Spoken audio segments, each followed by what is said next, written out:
Well, shit. Fuck this bullshit. Well, fuck.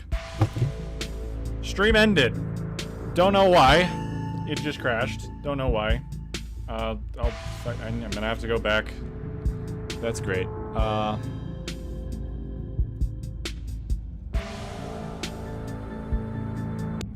That's great. That's great. Sorry, guys. We'll get back to where we were before. Hopefully. That was weird. Maybe we should do some sipping before you get the chance. Shit, that was the door from the... Great! We ended right around here, I think. I don't remember. Let me double check.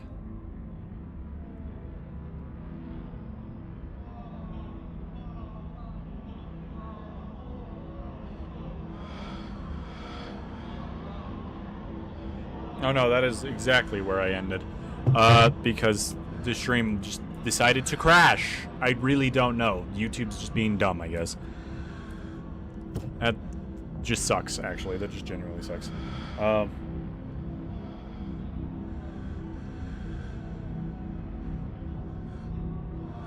Well, we're back again.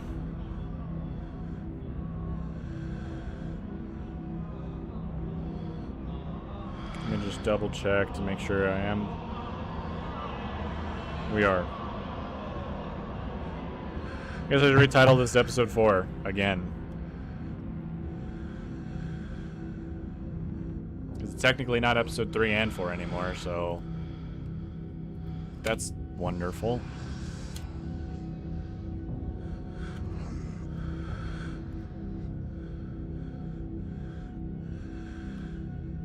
You know, I'm not the biggest fan of you spending time down there. It's okay. Yeah. Oh shoot, you guys didn't read this. You heard the door close and the sound of Reese descending the stairs to join you in the fluorescent light room below. Hey! Just warning, something spooky might happen while in the... Reese smiles. Good, feels like it's been missing out lately. Stop asking questions. It's time to see what the other side of it is. Wall. Have at it. You approach the far end of the morgue, axe practically swinging through the air, and your strike the wall. First cut offers a surprising amount of resistances. There is some structure beneath it, some wood frames holding it in place, trying to stand between you and what waits you for the other side. Stagger back from the massive holes in the wall and admire your effort. Holy shit, the splintering edges frames a dark passage seemingly cut deep into the side of the cliff, cold sleeping from the forgotten place into an already frigid morgue. Alright, I'll be right back.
Okay, I'm back.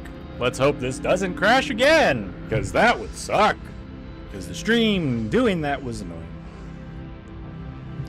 Seemingly cut deep into the side of the cliff, clothed sleeping from the forgotten place that had already frigid. Reese coughs as he takes a better look at what lies beyond the ruins of the wall. There's a whole hallway back there. Thick, stale air leaks from the hole, filling the morgue with an earthy mildew smell, like the room is slowly filling with dirt. And with the stink of the grave-like room beyond comes an even stronger compulsion. You step forward, and you climb into the hole. This is wild. I had no idea any of this was here.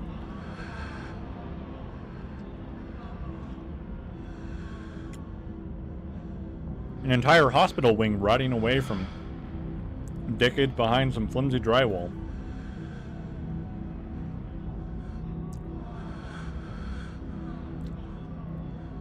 Probably gonna pass out when we find this. Don't be too worried about that. I'll be okay.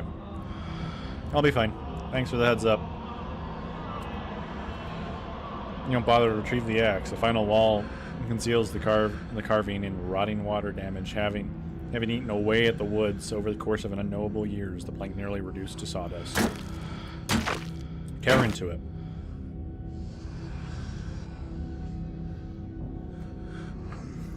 Enoch, I thought you weren't going to come. I was worried you'd leave me here forever. I said there's nothing they can do, and I'll never use my legs again. Enoch, what am I going to do? Calm down, Teddy. These doctors don't know what they're talking about.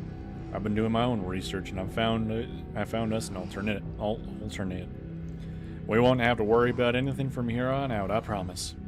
I went to talk to the witch. A witch? But that's nonsense. It's all right. It's all sorted. We'll take you home today, and everything will be resolved by the next week. That's right, Doctor. At this point, I think it's safe to say his body was never recovered. Whoever it was who was claimed to be Theodore, it wasn't him. It wasn't even paralyzed, as it turned out. Just some grifter trying to take advantage of the tragedy.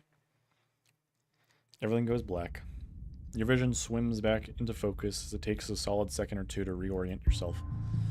You're in an unfamiliar bed. Reese leans against the far wall, eyeing you with concern and curiosity. Hey, I was worried you'd slipped into a coma or something. Tore down the wall like a wild animal. Found some weird carving and collapsed. I think you might have had some kind of seizure. I know you warned me this might happen, but are you okay? So the document swipe, right? Yeah, you are. You should have them on you. Sure enough, you pull out the file containing medical documents about your family. Enoch's death. Enoch Scarlet, born September 9th, 1887, died August 20th, 1957, age 69. Cause of death, fall from cliff. That's not normal. This one has a coroner's report. Organ sustained impact damage, lacerations to the neck, body consist with fall from great heights. Perlan, sleep apnea, discovered by her daughter, Tabitha Scarlet, no autopsy performed. Ed Warren's death. Born April 9, 1913, died February 12, 2003, age 89, cause of death, heart failure, signed by her granddaughter, Perlan Scarlet. Pretty normal, almost made it to 90, died of a normal old person illness. Quickly flip through a few pages, a few of the other Scarlets whose names aren't quite as familiar. Theodore Scarlet, the one that we just saw. He's not dead. Born May 24th, 1890, died 1918, age 28. Cause of death, crushed in mind collapse, body not recovered, signed by his brother, Enoch Scarlet.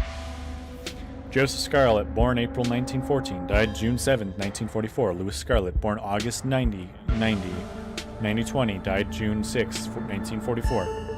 Both killed at Normandy in the line of duty. This must have been Edward's brother.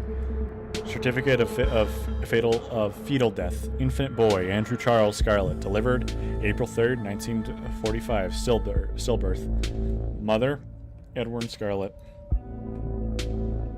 Cause of death, complications during birth. No doctor present. Home burial. Street smart. There was no doctor present at the birth. There was no doctor present at the birth and a home burial. There's some information missing there. Alexander Scarlet, born December 12th, 1947, died August 20th, 1957. Age 9, missing, presumed dead. Cited by mother Edward Scarlet. Alexander, the owner of the doll, so she went missing. Mary Bell Scarlet, born April 3rd, 1946, died October 30th, 1963. Age 16. Cause of death, complications during childbirth. Signed by her mother, Edward Scarlet. Ooh. Read your family medical records.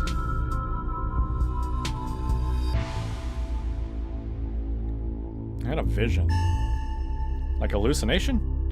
I have those sometimes too. I used to have them a lot as a teen. Always just weird little things like my hands would look wrong or my neck would seem too long or the room would feel small. Because one of those death records is murky. I don't think Teddy died in the mine collapse. My family has secrets. One of those death records is murky. I don't think Teddy died in the mine collapse. My family has secrets. That's weird. Thing to cover up, but that's not too surprising. An old family like that usually has at least a few secrets, but hopefully that's all ancient history. I don't think so. It's not like it's easy to cover up death these days.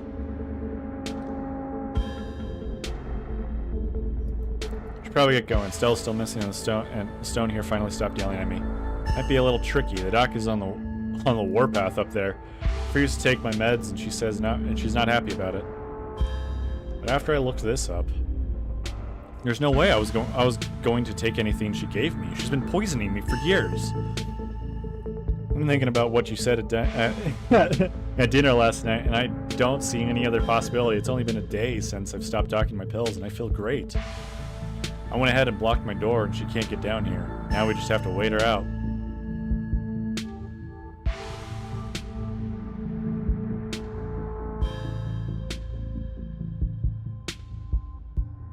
I don't get why your mom's poisoning you, though. I don't know. But the internet says this is a castor bean. It's used to make super deadly poison that causes some of my exact symptoms. And death, usually. The thing I can't figure out is what she's been trying to kill me slowly, or if it's just, like, keeps me sick enough to be dependent on her. Either way, I don't think I ever had an illness. I think the illness was me growing up, becoming less easy to control. She sure found a cure for that. This is really bad. How are you not dead? I don't know. Maybe it's low enough dosage, or maybe I developed a tolerance. But I think the fact that I feel more alive by the minute is enough proof that she was keeping me sick. I don't even need solid evidence. No matter what, we should get out of this basement soon. Where would we go? The only person I know who has a car is Kanika, and she's not answering her phone. I don't know anyone else. I don't have any other family to get to. I never even finished high school. When I get out of this house, I don't know how I can make sure I wind up right back down here.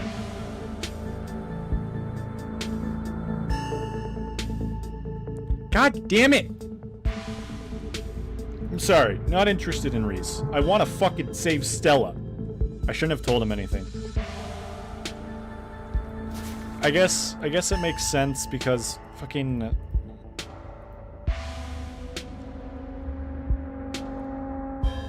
hit in the clinic and it was invite Tabitha. God damn it. You shouldn't call her my mom. As far as I'm concerned, she's forfeited that title. I don't even think I should call her doctor. She's just some woman now. Can't wait for her to be in the rear view mirror of the rest of my life. We'll see if I can write it out. If she doesn't fall asleep by 10, we can figure something else out. The windows are supposedly shatterproof, which she always said was for burglars. Now I assume it was yet for another way to keep me boxed up. But we can try to break them anyways. The distraction seems like a good idea. As you can probably tell, I'm getting a little jittery. Maybe it's lack of poison in my system for the first time in years, or the fact that my whole perception of reality has been turned in its head. Probably a combo. Doesn't feel awful, to be honest. I don't care about you, Reese! I want to save Stella! Oh my god! I'm sorry your mother is a crazy lady. But alright.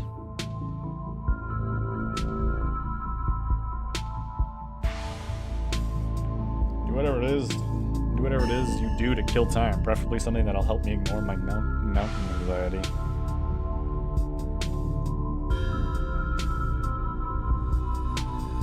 I'll chill with whatever. Just go with the flow.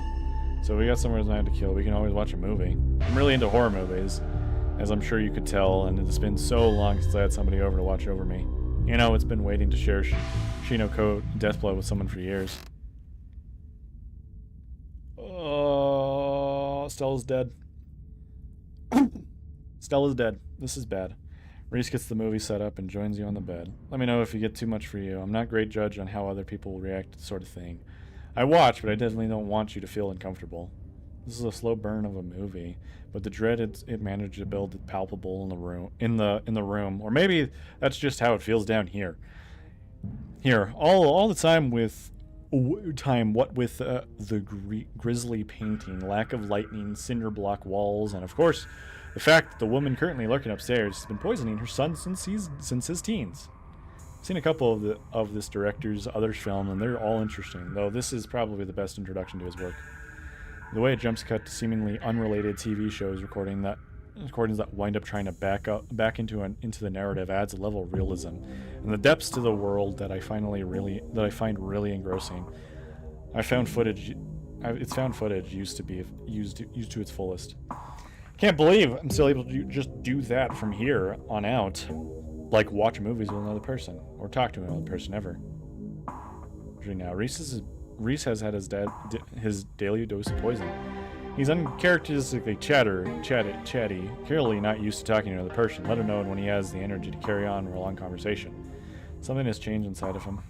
Reese, you feel different, like your whole personality has changed. Is everything okay? Everything's more than okay. I haven't felt this good, and I don't think I've ever felt this good. The man on the screen yells pretense of dooms into the camera, trailing off into a wordless scream. The plot is really heating up. Hey, nice to see ya. I'm trying to do the streams. This one's kind of a fucky stream though, for being honest, because the stream ended. The last stream ended just abruptly. I don't know why, and I had to redo it, which sucked.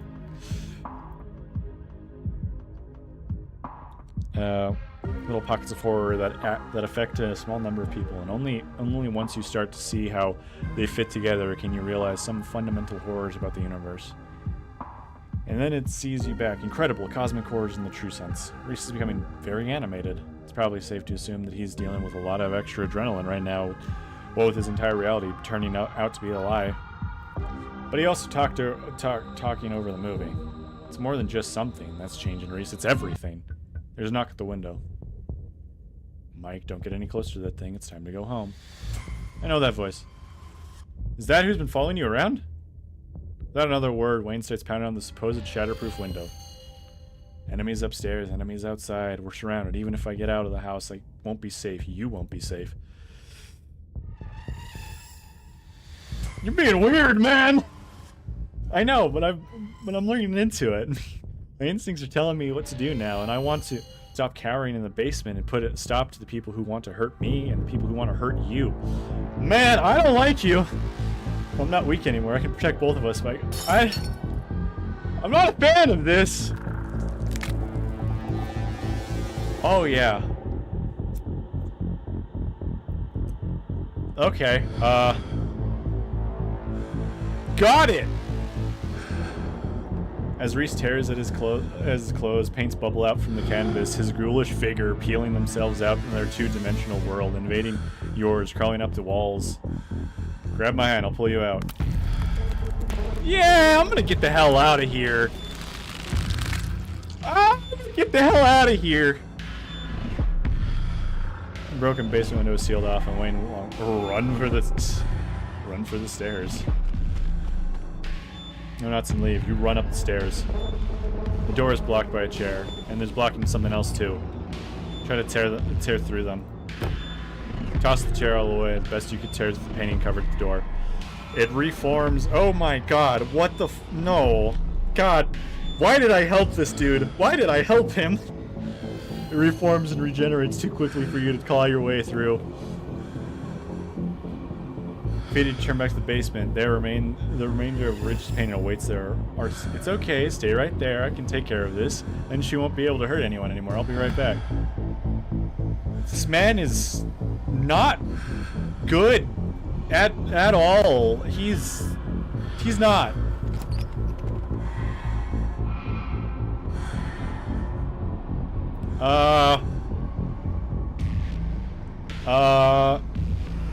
Shit. I don't know what to do. Call Tabitha. Hey, where are you? Kelly, it's dangerous. There's a monster on the loose. There's a monster on the loose. What? Don't move a muscle. I'm coming to get you. Your cousin hangs up the phone. Try to warn Dr. Cat. You make your way to the door that beckons to you yesterday. Oh, God. I helped this man. I helped this man become crazy. That is not good. That is not good. You know where it leads, and you know what secret the stone that lurks in the forgotten basement of the clinic has to share with you. Now the clinic holds a new horror. Somewhere beyond the narrow hallways leading from the house proper into a doctor's office, there is a monster preparing to do something unthinkable. Yeah. You grasp the handle and turn. Treat smart. Dr. Kelly emerges from the shadow and leaves a firearm in your direction. You instantly notice it's not a proper firearm, it's some kind of tranquilizer gun. Duck! Duck!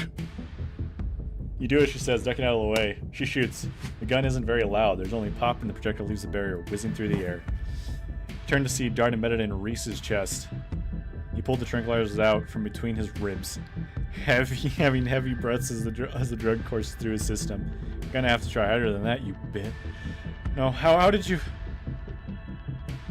As if you could hope to stop me, you pathetic waste of flesh. Who the fuck is Wayne? Before Wayne takes another step down the stairs, paint flows out between cracks in the wood. Reese's paintings pull in a mob of fusion smears to hold his enemy in place. The artist darts away, but the smears continue their work in his absence. Oh god. Oh god. I opened something else up, I'm sorry. I was checking something. Wayne is overcome, glued in place on the top of the stairs, still stiff from... Dr. Kelly makes her tape down the hall, and Wayne is overcome, glued in place at the top of the stairs by stiffing globs of pain. I don't think I need to worry about him. Run after Doctor. You're on forward, brave on the onslaught of the smear, dodging them as best as you can to try to see where Dr. Kelly went. The door in front of you is smothered in paint. Hey. Dr. Kelly's voice cracks out some unseen... You, Mike. Stuck in the safe room. I can't help you from here, but you can help the both of us. What the hell is your son, ma'am? I wish I knew. He was fine until he hit puberty. Everyone said raising a teen was going to be a bitch, but they don't know the first half of it. I need you to get to the medical storage room. I'll give you further instructions when you're there. Head to the medical storage room. Turn back around and head to the medical storage room. I'm here. Great. Now listen to me. I need you to use the black taped keys to get into the cabin and bring me the elephant tranquilizer. It's a bottle labeled bear tranquilizers clearly aren't going to cut it anymore. An intercom system, huh, Doc? Good, you should hear this. Mike, you don't have to do anything she says. I'm not going to hurt anybody else, just her. If I don't, you and I both know she's just gonna shoot me full of elephant tranquilizers. Did I hear that right? And shove me back down in the basement, or maybe someplace even worse, and keep killing me every day for the rest of my miserable existence. I shouldn't have fucking told you anything. I feel amazing right now, better than I've ever felt in my life.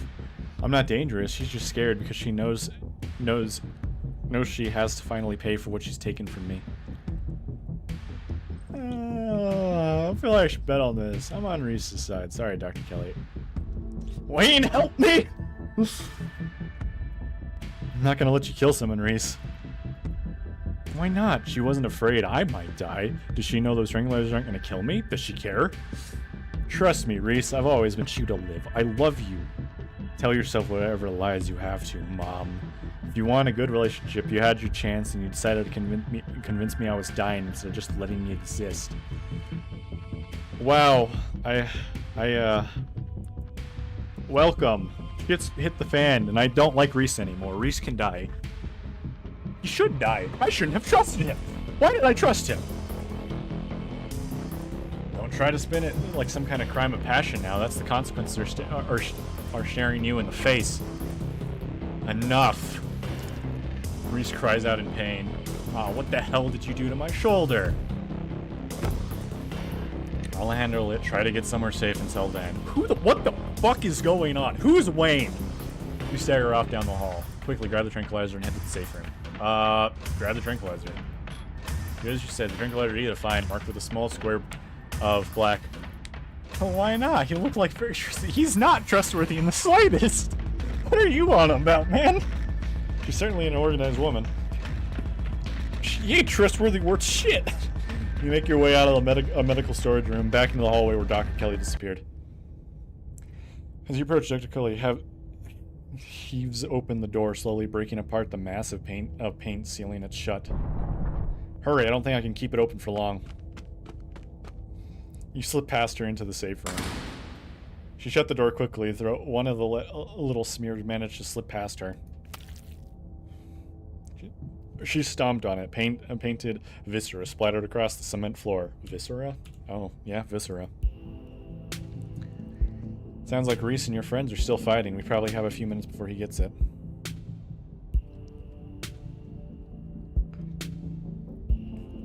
Is this a secret you're keeping? While we're at it, are there any secrets you're keeping? Maybe. If we both survive, we might decide to share a few more if you don't go tattling on anybody. What's the game plan? Both short and long term. Both short and long term. Well, I pumped him full of elephant tranquilizer, then I locked him in here.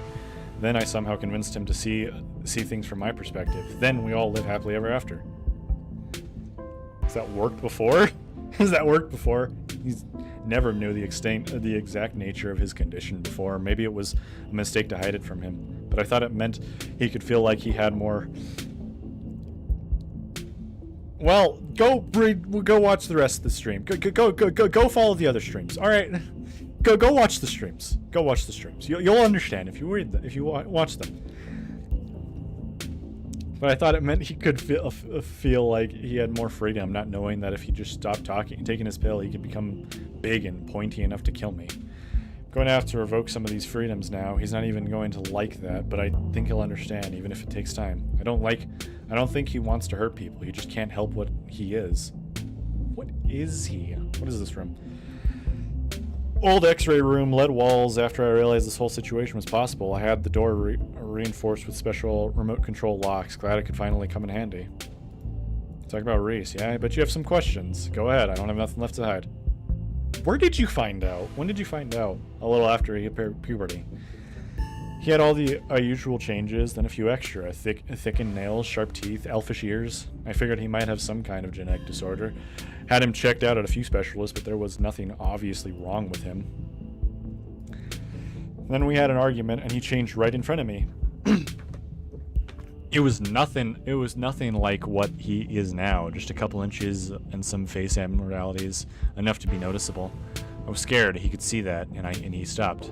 I thought it was a one-off or maybe hallucination. But the sounds, yes, go do that. You're a mod, and you're not willing to go watch that. Damn, man. Even just put it in the background just for fucking nut chatter works. Well, the second time it wasn't as subtle, and it didn't really go away as easy. That's when I knew for sure that this was something beyond my realm of expertise. What is he? Was his dad similar? Strange little smile creeped onto Dr. Kelly's face. I wish I knew. Reese just kind of happened. I wasn't seeing anyone. I just woke up pregnant one day, and I knew how impossible that sounded. I'm a doctor, for Christ's sake. I'm not going to explain it for you. It's a lot of shit. Keep having these weird dreams, almost like sleep paralysis episodes. Romantic sleep paralysis episodes. They were actually kind of sweet, but they were just dreams. But then all of a sudden my period stopped. I got morning sickness, and roughly 9 months later, Reese. The relationship between you seems so difficult. Yeah, you could say that. He was such a cute kid. When I found out I was pregnant, I was terrified. I didn't know if I'd be ready, but he made me love being a mom. It's not like it was going to be sunshines and roses forever, no matter what kids grow up and they change, sometimes for the worst.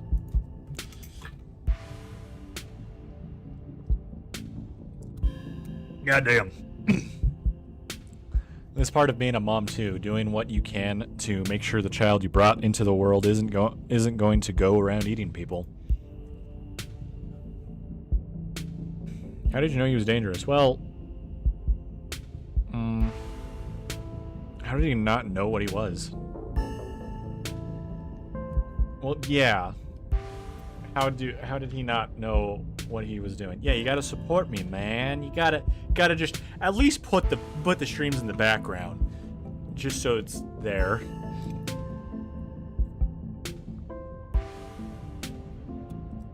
I've been medicating him since he was 12. We've only had 3 instances like this before, maybe 4, depending on what counts. This is worse by far. He doesn't seem to understand at first that he looks different, and he just makes sure to stay on top of his dosage, so he rarely even does. But I've been preparing for the inevitable. He's an adult now. There's only so much I can do to control him. Why did you start poisoning him? Chocolate. What are you on about, man? What are you on about, man? She gave birth to a fucking demon. And she had weird sleep paralysis episodes and got pregnant with him. So, he's a demon. But his body kept adapting and his systems would come back, especially if we ever fought. I couldn't keep ordering all those drugs. It was already suspicious, and I could risk losing my license, especially if anyone ever found out what I was using them for. Someone approached me with a solution. I took it, and I've been dealing with the emotion and mental consequences of that decision ever since.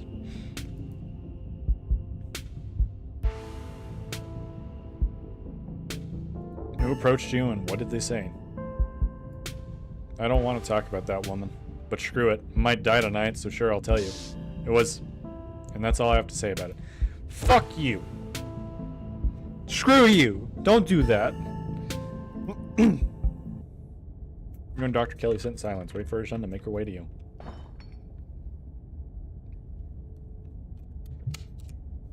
Goddamn. I have to freaking fill up this water all the time. Sound of distant breaking glass cuts through the silence of the clinic outside the safe room. Shit, this might be game time. Dr. Kelly opens the door. The two of you stare out in the hallway.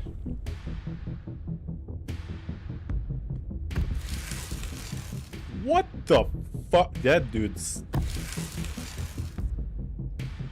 I don't like him. He's creepy.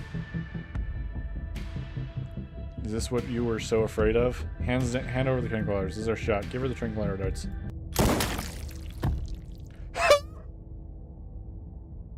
Oh. Okay. I regret telling her anything. Round the corner of the trains, her weapon on the right. Tabitha, what are you doing here? Stop it. Let me sedate him. We can deal with this non-lethally. Are you insane? That thing was trying to kill you. Help Dr. Kelly sedate him. You leap forward, placing your body between Tabitha and the whimpering Reese, his face already trying to stitch itself back together as he's wretched on the ground. Mike, what the hell do you think you're doing? I'm sure we can all talk this out. Don't kill him. He's still a person. Is he? Is he? I mean, Tabitha came in for the rescue and did help quite a lot. But he is also a demon. I am drinking water. Shut up. What do you think you're doing? I don't want... Oh, fuck. Don't you dare. We can all talk this out. Wait, I'm sure we can all talk this out. With that thing, I don't think so. Both of you shut up and help me drag him into the safe room now.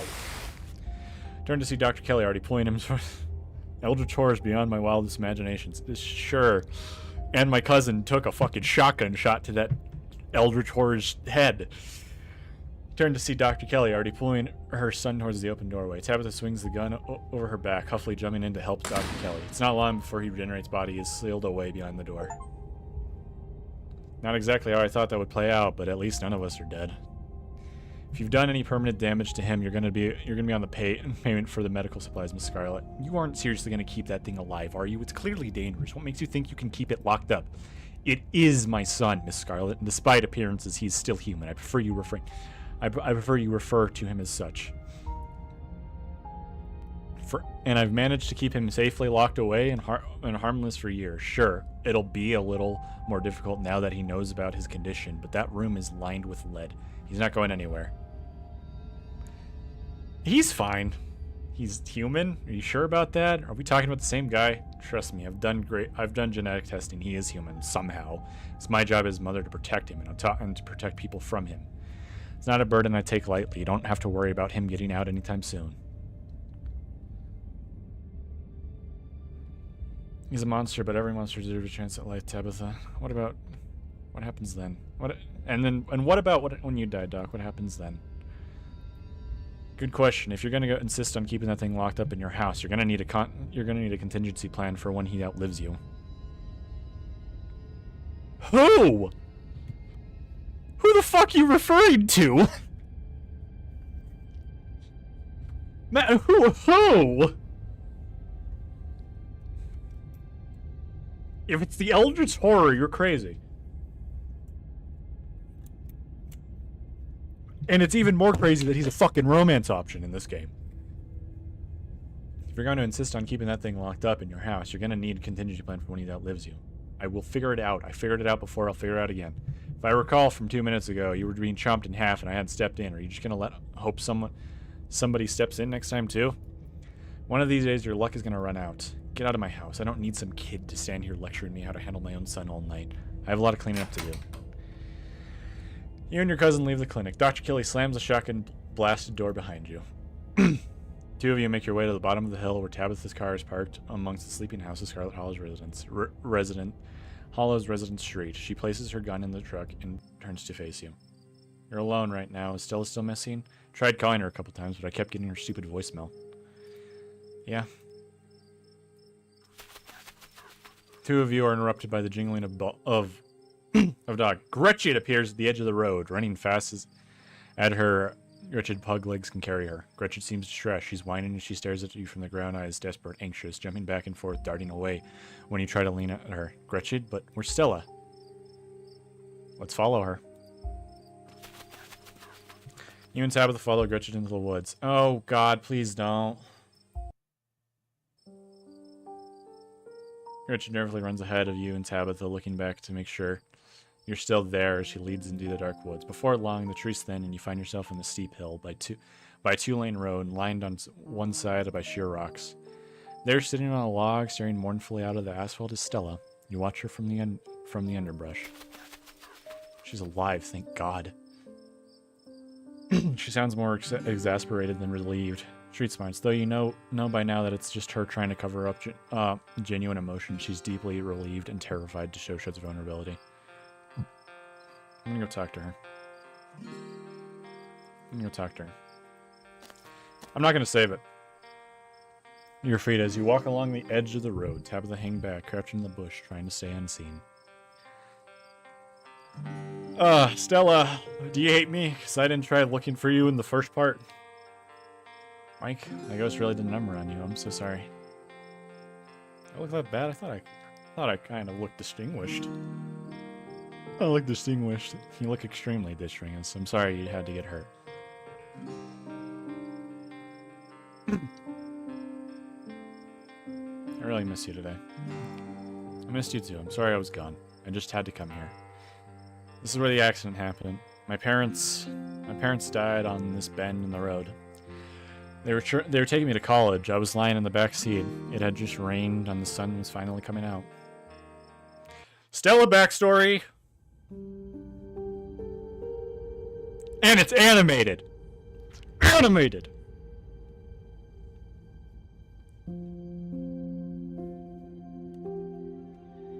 I'm gonna mute.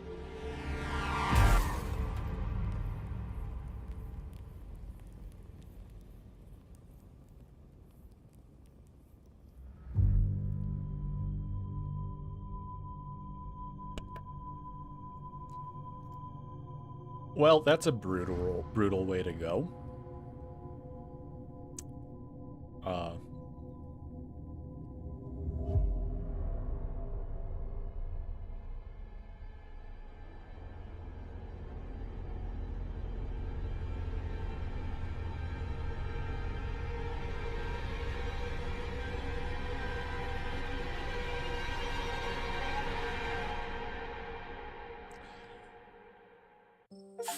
Fuck! Sorry, I know probably a bummer to talk about. It was awful. Really messed me up for a while. I think I'm still messed up. These whole years of my life after the accident that feel like they just never happened. Like, every time I try and remember them, it's blank. I have all these videos sitting on my channel that I don't even remember filming. It's scary. At least it hasn't been like that for a while, thank God. I never talked about this stuff before with anyone. What do you think is the correct choice in this situation? You know what? Let's do that. Reach out and take her hand. It's warm against the cold night air and the skin of the knuckles. She finally tears her gaze from the road, her sad eyes meeting yours, but the hint of a smile creeps up in the corner of her mouth. Her dimples begin to creep. Her hand shifts, her callous palms fitting into yours. Her grip tightened. It's strong and comfortable. You can tell she feels held, and so do you. Two of you stare out of the road. I think the accent's probably why I got into ghost hunting. I think I just wanted to see them again. I wanted to know whether I could never find anything, so I eventually gave up. Then last night happened, and I ran out here to see if maybe it would happen with them too. Even if it meant seeing the crash again, or seeing them all messed up and dead. Just wanted to see them. It's been a whole day. I don't think they're coming. You can always wait a bit longer.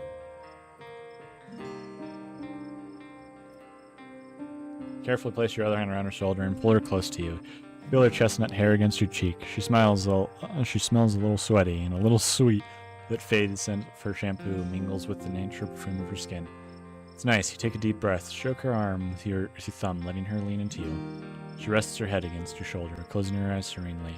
Then a smile spread into a barely contained grin that finally chases away the worry in her features.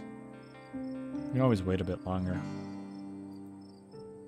Stella nestles into you. Her well-muscled shoulder relaxes against your body. You share each other's warmth as you both stare out at the quiet mountain road.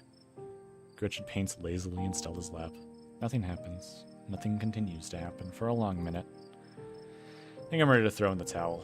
It's not like I would want to see them like that anyways. I guess I came out here hoping I might get a chance to say goodbye or something like that. So I didn't get a chance when they were alive.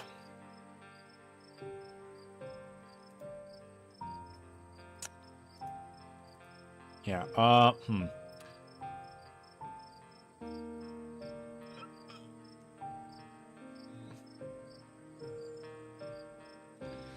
Probably somewhere better than whatever hell Charlie got trapped in. They're probably somewhere better than whatever hell Charlie got trapped in. I hope you're right.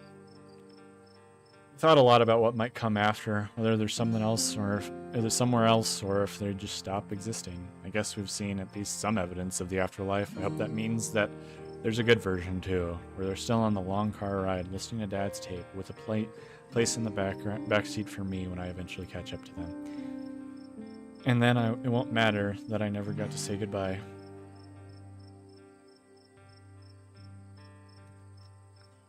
You know what? They die with your future in their minds. It's time for you to start living it. You're ready to start living it. You and Stella sit in a thoughtful silence for a long moment as both of you still expect something to happen. You're right.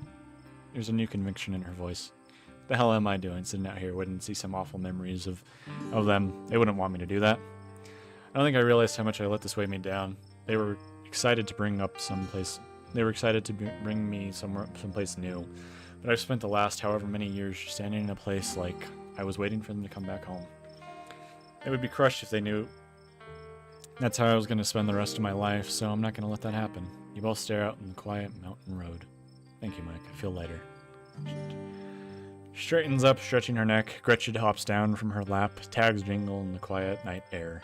Should probably head back, right? I haven't slept in a day. She doesn't need to hear about tonight.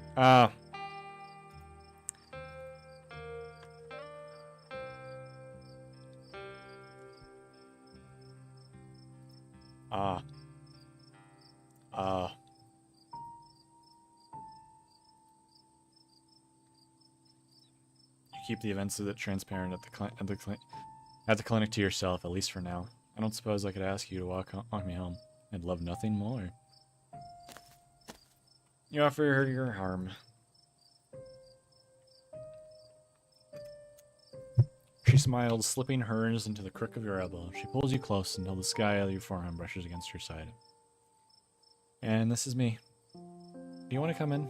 Tip dialogue. Romance. Start romance arc with the character you're talking to, and we'll lock you out of romance arcs with the other characters. You fucking ready? I'm gonna go back here. Go back here. I'm ready.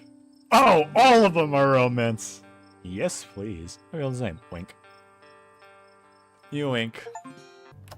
Oh, I'm getting cozy. Oh man, I would kill for a shower. You know what? Fuck it. Let's see what happens. Oh man, I would kill for a shower. Yeah, I'm sure you built up quite a lot of grims today. It's all yours when I'm done. That's fair. She hurried off, leaving you and Gretchen in the living room. Gretchen immediately curls up in the bed, clearly exhausted after a long day of worrying over Stella. Before she has the chance to fall asleep, a heavy knock startles you and Gretchen growls. There's something at the door.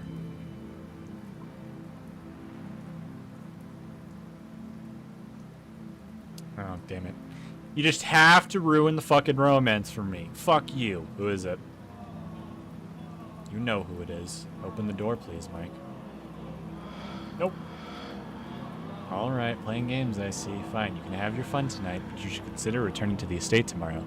Tabitha won't be around. Forbidden places won't be forbidden without her around to stop you, and you might be surprised at what you find. Wait a minute. You can have your fun tonight, but you should consider returning to the estate tomorrow. Tabitha won't be around. Forbidden places won't be forbidden without her around to stop you, and you might be surprised at what you find. Calm down, Gretchen. Are we talking to somebody, Mike? No, just Gretchen.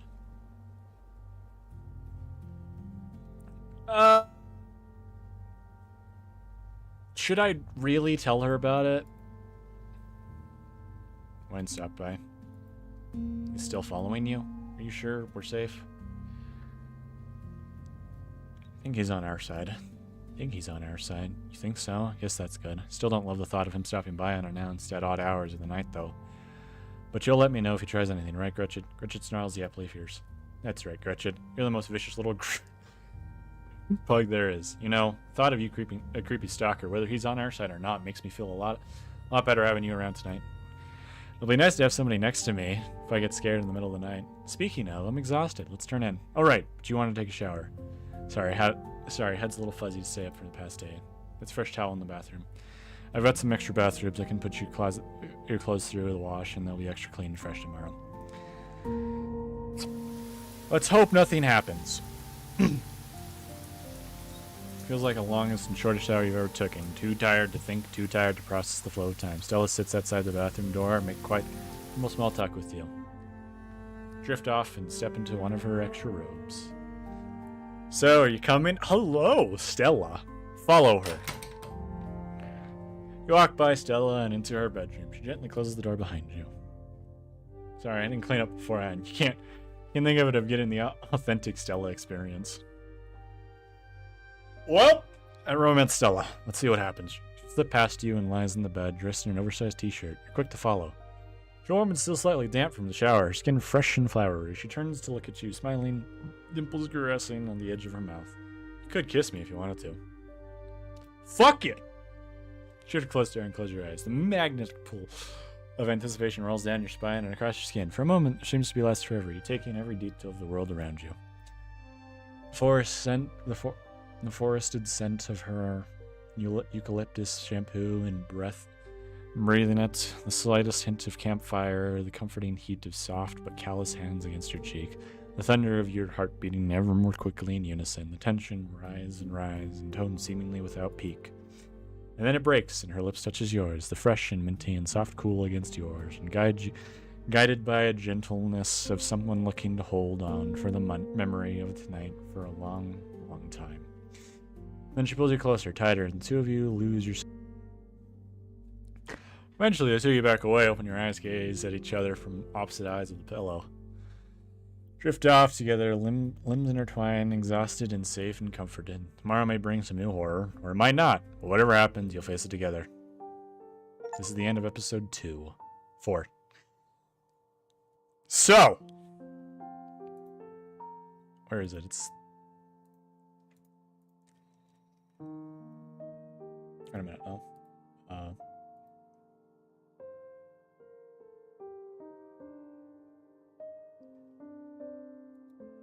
It's the end of episode 4. Follow us on social media to stay up to date with the rest of Scarlet Hollows developments. Congratulations for finishing all the episodes currently available in your game. You've unlocked Hardcore Mode. Hardcore Mode allows you to select 3 traits at character creation, but you'll no longer be able to use your traits to avoid the consequences of major decision. That penalty only applies to hardcore runs. Have fun if you dare. If you'd like to continue with the world save your game now. I guess we'll save it now. Well, that's all the current episodes available. I will very much do 5 when 5 releases, and we will enjoy that, because this is great. This is great. I love it. I loved it. This is great. This is a great game. This is by far a great game. Everyone who supported us along the way. But that's it for now, everybody. Thank you all so much for staying with me on this journey. This journey is not over. We still have one more chapter, but we do have to wait for the updates to happen. So, I will be seeing you guys in the next video.